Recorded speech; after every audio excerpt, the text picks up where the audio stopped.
Walking through the doors of the veterinary hospital that day, I was all set for another long shift. The place was a second home to me, a haven where my modest upbringing didn't matter, and my love for animals could shine. Little did I know, my world was about to tilt on its axis. He was there, leaning against the front desk, chatting with Janet, one of our seasoned nurses. His laughter filled the room, easy and genuine, catching my attention immediately. I couldn't help but pause, struck by the warmth in his eyes when he smiled. "Can I help you?" I asked, approaching them with a mix of curiosity and professional courtesy. "Oh, I was just thanking Janet here for taking care of Whiskers last week." "You guys do amazing work," he replied, his gaze meeting mine. There was an instant spark, an unspoken connection that I felt deep in my bones. "I'm Jerian," he added, extending his hand, which I shook, feeling a jolt of electricity at the contact. "I'm Carol," I said, my voice steadier than I felt. "I'm glad Whiskers is doing better. It's our job to make sure they get the care they need." Jerian nodded, his smile widening. "I can see the passion you all have for your work. It's inspiring. Actually, I'm here to volunteer. I want to help out in any way I can." His admission took me by surprise. Volunteers were common, but there was something about Jerian, a sincerity that couldn't be faked. His simple, unassuming manner was refreshing, especially when he shared that he came from a well-to-do family. It was a detail he mentioned offhandedly, as if it were the least interesting thing about him. We spent the rest of the afternoon working side by side, Jerian throwing himself into the tasks with an eagerness that was both endearing and slightly amusing. From feeding the animals to cleaning their enclosures, he didn't shy away from any job, no matter how dirty. After that first meeting at the veterinary hospital, things between Jerian and me started moving at a pace neither of us expected, but both secretly hoped for. Our initial connection over the animals quickly blossomed into something more, something real and tangible. Our first date was a simple affair. Jerian took me to a small, cozy cafe tucked away on a street I'd passed 1,000 times but never noticed. The place was a reflection of us, unpretentious and genuine. Over cups of coffee that turned cold because we were too engrossed in conversation, we discovered the myriad ways our lives intersected, from our mutual love for old movies to our uncanny ability to quote lines from obscure books. "We're quite the pair, aren't we?" Jerian joked, his eyes sparkling with amusement as he recited a line from one of my favorite novels, one I'd mentioned in passing. I laughed, surprised and delighted by his memory and effort. "Yeah, a regular Bonnie and Clyde," I quipped back, not missing a beat. But instead of crime, we were united by our shared passions and the laughter that came so easily between us. Date after date, our connection deepened. We found joy in the simple things, a walk in the park, a visit to a local animal shelter, or just sitting together in silence, comfortable in each other's presence. It was during these moments that I saw the true Jerian, the man behind the wealth and the expectations that came with it. He was kind, compassionate, and genuinely interested in making a difference, qualities that resonated with my own values and aspirations. As those early dates turned into weeks, and weeks into months, I couldn't help but feel grateful for that chance encounter at the veterinary hospital. Meeting Jerian's parents was a milestone I approached with a mix of excitement and trepidation. Despite Jerian's reassurances, the butterflies in my stomach were more like a swarm of bees as we drove up to his family's estate. It was grand, far removed from the humble surroundings I was accustomed to, and it served as a stark reminder of our differing worlds. Jerian squeezed my hand as we walked up to the door, his smile comforting yet unable to completely ease my nerves. "They're going to love you," he whispered, just as the door swung open to reveal his parents. His father, Mr. Eldridge, was the first to greet us, his demeanor warm and welcoming. "Jerian, my boy. And you must be Carol. We've heard so much about you," he said, extending a hand that enveloped mine in a firm, friendly shake. "Thank you for having me, Mr. Eldridge."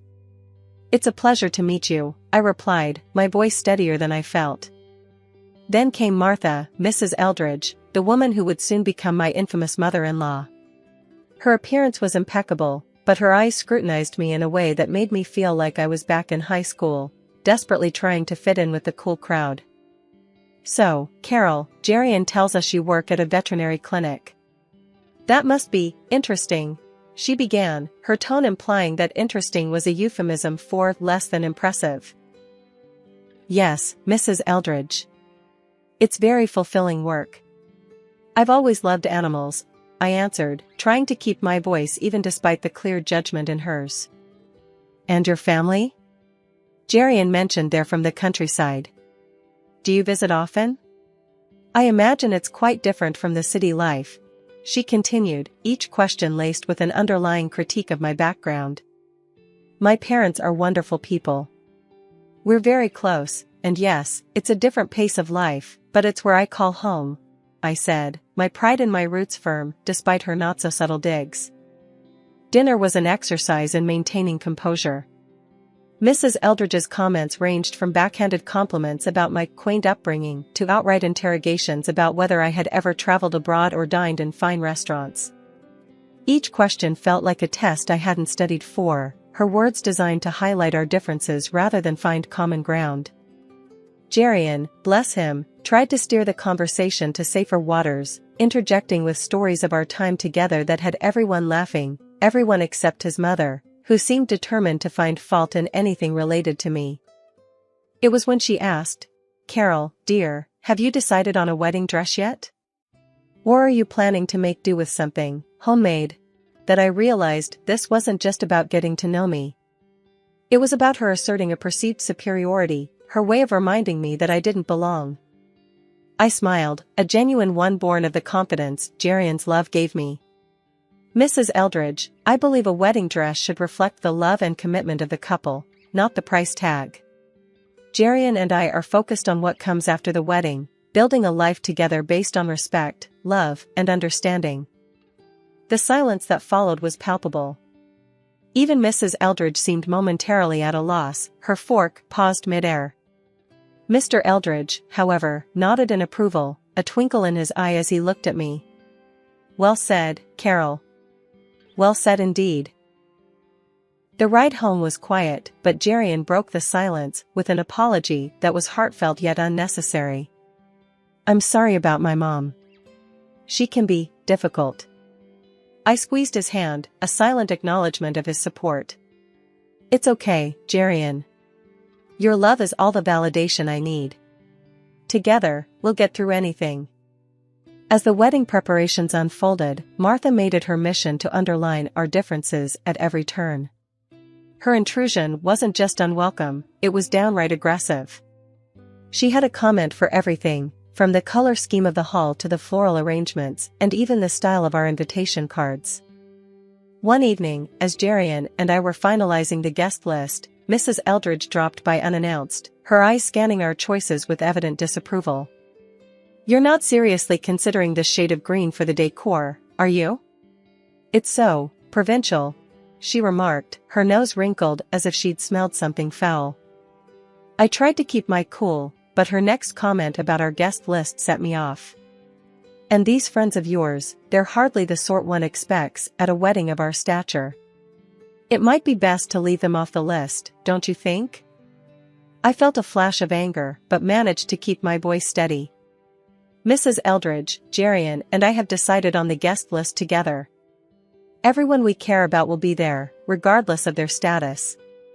Her lips pursed into a thin line, clearly not used to being contradicted. The tension only escalated when she turned her attention to my wedding dress, which I'd chosen for its simplicity and elegance. "That dress," she sniffed. "It's charming if you're attending a country fair, perhaps. But for a wedding in our family? It's hardly appropriate." I bit back a retort, my hands clenched at my sides. Jerian, sensing the brewing storm, tried to intervene, but his mother was on a roll. "And where are you planning to honeymoon?" "A quaint little barn in the countryside?" she asked, her voice dripping with malice. That was the last straw. "Our honeymoon plans are our business," I shot back, the hurt clear in my voice. Just like every other decision about this wedding. It's about what makes us happy, not about living up to some outdated standards. Mrs. Eldridge's eyes narrowed, but before she could retort, Jerian stepped in. Mom, that's enough. This is our wedding, Carol's and mine. We're making the decisions that are right for us. If you can't support that, maybe you should reconsider your involvement in the planning. The room went silent, the tension thick enough to cut with a knife. Mrs. Eldridge huffed, muttered something under her breath about speaking later, and stormed out. After she left, the air felt lighter, as if her departure had lifted a weight from the room. Jerian wrapped his arms around me, his apology whispered in my ear. I'm sorry, Carol. I don't know what's gotten into her. It's not your fault, I sighed, leaning into his embrace. But I'm glad you said something. This is our wedding, our day. It should be about us, not about pleasing everyone else. The wedding day, supposed to be the happiest of my life, started off just like I'd always dreamed. The church ceremony was beautiful, filled with love and promise. I stood there, in my simple yet elegant dress, feeling truly beautiful and cherished, hand in hand with Jerian, my soon-to-be husband. But amidst the joy, a nagging feeling tugged at me. Glancing over, I caught my mother-in-law's expectant look, her smirk barely hidden. It was clear she was plotting something, but I pushed the thought aside, hoping for the best.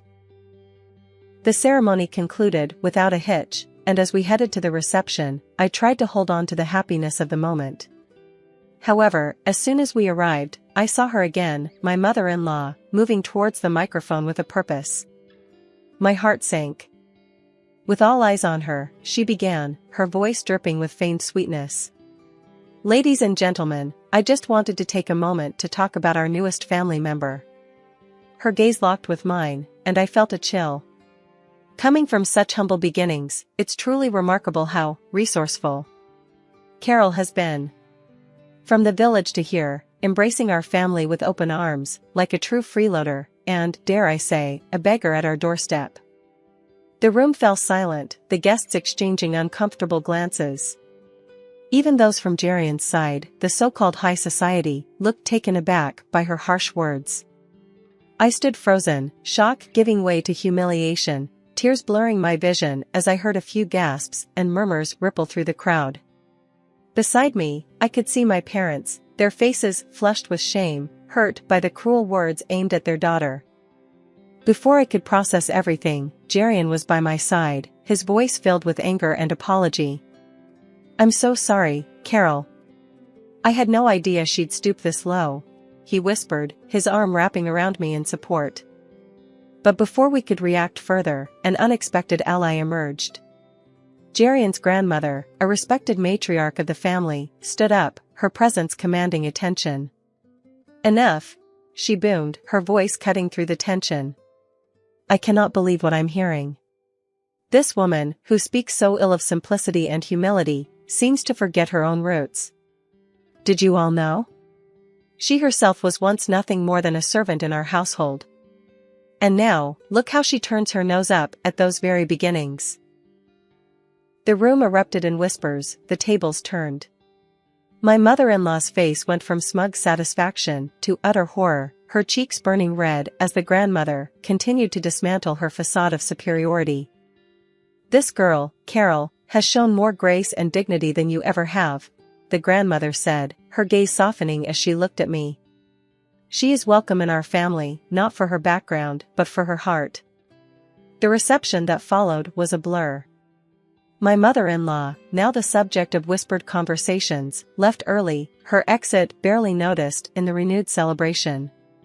Jerian was by my side throughout, his apologies unnecessary as his love and support spoke volumes. The room was still buzzing from the grandmother's unexpected defense of me. Guests whispered among themselves, casting sidelong glances at the now absent mother-in-law. Jerian squeezed my hand under the table, a silent promise of solidarity. Can you believe what just happened? Jerian asked, his voice a mix of astonishment and relief. I shook my head, still processing the whirlwind of emotions. No, Jerian, your grandmother, she was incredible. I didn't think anyone would stand up to your mother like that, let alone in such a public way. Jerian smiled, a look of pride crossing his face. Grandma has always been the matriarch of our family. She doesn't tolerate injustice or cruelty. I guess I forgot how formidable she can be. We were interrupted by the approach of the very woman of the hour, Jerian's grandmother. Her presence commanded respect, yet there was a warmth in her eyes as she looked at us. "Carol, dear, I hope you're feeling better after that unpleasantness," she said, her voice firm but kind. "Thank you, Mrs. Eldridge. Your words meant the world to me. I was feeling pretty low, but you've turned the whole evening around," I replied, gratitude swelling in my heart. She waved a hand dismissively. "Nonsense, my dear. It was long overdue. That woman needed to be reminded of her place and to learn respect. You are a part of this family now, and we protect our own." Jerian's father joined us, a sheepish look on his face. "Carol, I'm sorry for my wife's behavior. I hope you can forgive us for any hurt she's caused." I nodded, understanding the difficult position he was in. "Thank you, Mr. Eldridge. Today has been a whirlwind, but your family's support has made all the difference." As the evening continued, the atmosphere in the room lightened. Guests came up to us, offering their congratulations and, in some cases, apologies for the earlier drama. It was clear that the tide had turned, not just in terms of the evening's events, but in how I was viewed by Jerian's family and their social circle. Later, as Jerian and I took to the dance floor, I couldn't help but feel a sense of victory, not over his mother, but over the situation. We had faced adversity head-on and come out stronger on the other side. "Jerian," I said, as we swayed to the music, "today has been a lot. But I've never been more sure about us. Your family's support, especially your grandmother's, has shown me that we can handle anything together." The atmosphere at Jerian's family home was charged as we gathered for the meeting his grandmother had called. After the wedding's tumultuous events, I was anxious about facing everyone again, especially Jerian's mother. However, Jerian squeezed my hand reassuringly as we took our seats in the large living room, filled with generations of Eldridges and a palpable tension. Jerian's grandmother, the undeniable matriarch, stood at the head of the room, her presence commanding attention. "Thank you all for coming," she began, her voice steady and authoritative. "We're here to address a matter that concerns the dignity and unity of our family." Jerian's mother sat rigid, her eyes darting around the room, perhaps seeking an ally or preparing for a counterattack. Jerian, ever the peacemaker, spoke up first. "Grandma, I know things got out of hand at the wedding. I want to apologize on behalf of—" His grandmother raised a hand, silencing him. "Jerian, my boy, this isn't about placing blame on anyone. It's about setting things right." She then turned her gaze to me. "Carol, you've shown nothing but grace and patience in the face of less than welcoming behavior. For that, you have my respect." I nodded, touched by her words. "Thank you, Mrs. Eldridge. I just want what's best for Jerian and to be a part of this family." The room was silent, all eyes on us, when suddenly Jerian's mother stood, her chair scraping loudly against the floor.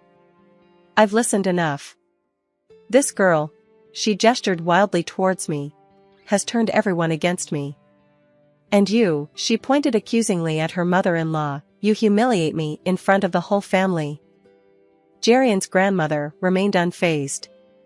I stated the truth. "You forgot where you came from, and you tried to belittle Carol for her origins. That's not the Eldridge way." Jerian's father finally spoke, his voice firm. "Enough, Martha. Your behavior has been unacceptable. It's time you reflect on your actions and their impact on our family's reputation." The room went quiet again as the weight of his words settled in. Jerian's mother sank back into her chair, her defiance fading. The grandmother continued, "We are a family. And families support and lift each other up, not tear each other down. Carol, you are welcome here, always." As the family meeting began to wind down, with the air still heavy from the discussions and revelations, Jerian's grandmother, the respected matriarch, had one more issue to address. She cleared her throat, signaling that she wasn't quite finished, drawing the room's attention once again. "Now, there's another matter I need to bring to light," she started, her tone serious, hinting at the gravity of what was to come. From her purse, she pulled out a long list, the paper rustling loudly in the quiet room. "It's come to my attention that Martha's spending has been, to put it mildly, extravagant and irresponsible over the past month." The room fell silent, every pair of eyes fixed on the list that seemed to unravel like a scroll. Jerian's mother shifted uncomfortably in her seat, her earlier defiance melting into panic. "These expenses," the grandmother continued, "are not only frivolous, but are bleeding our family resources dry. This cannot go on." Martha, now pale, looked around, perhaps hoping for an ally, but finding none, she turned to her husband, desperation in her voice. "You can't let her do this to me. You know we need the money for..." Her husband, a man who had been quiet for most of the meeting, spoke up, his voice firm and devoid of any warmth he might have previously held for her. "I agree with my mother. It's time you learned the value of hard work, Martha. I won't support your lavish lifestyle anymore." Martha's eyes widened, her mouth opening and closing, but no words came out. The realization that she was truly alone in this, that her actions had consequences, seemed to finally dawn on her. "And if your behavior continues along this path," he added, the threat clear in his tone, "I will have no choice but to seek a divorce. Our family's reputation and well-being come first." The finality in his statement left no room for argument. Martha was visibly shaken, her composure completely shattered. Tears streamed down her face as she looked around the room, perhaps finally understanding the severity of her actions and their impact on those she claimed to love. "After our honeymoon, a blissful escape where the world seemed to revolve around just the two of us, Jerian and I returned to a reality that had shifted in our absence. The news that greeted us was unexpected. Jerian's father had divorced Mrs. Eldridge. Despite his love for his mother, Jerian stood by his father's decision. Mrs. Eldridge, now living in a modest apartment and grappling with the new necessity of finding employment, seemed a world away from the woman who had looked down on me with such disdain. It was a drastic change in fortune that I wouldn't wish on anyone, despite our past. One afternoon, not long after our return, the phone rang. Expecting it to be Jerian, who had popped out for a short errand, I answered, only to find myself on the line with Mrs. Eldridge. The conversation began awkwardly, her voice cold and tinged with the contempt that had characterized our interactions. "I suppose you're satisfied, seeing me in this state," she started, her words sharp. I held the phone a little tighter, struggling to keep my voice even. "It's not about satisfaction. This was never what I wanted." As the call progressed, there was a noticeable shift in her tone. The arrogance and disdain gradually gave way to desperation. "Listen, I need you to talk to them. To your father-in-law, to the grandmother. Maybe they'll listen to you. Tell them I'm sorry. That'll change." Her plea took me by surprise. The woman who had once held herself so high was now begging for intercession. It was a moment that revealed the fragility beneath her previously unassailable facade. I took a deep breath before responding, my decision clear. "I'm sorry, but that's not my place. This is something you need to address directly with them. They need to hear this from you, not me." Ending the call, I sat for a moment, the weight of the conversation pressing down on me. When Jerian returned, I relayed the exchange, uncertain how he would react. He listened quietly, his expression thoughtful. After a pause, he spoke, his voice firm. "You did the right thing. As much as I love my mom, she needs to understand the consequences of her actions. It's the only way she might truly change." His support was a balm, reaffirming the solidarity between us. This journey, with all its twists and turns, had brought us closer, cementing our bond through the challenges we faced together. As we moved forward, building our life together, the lessons of the past remained with us.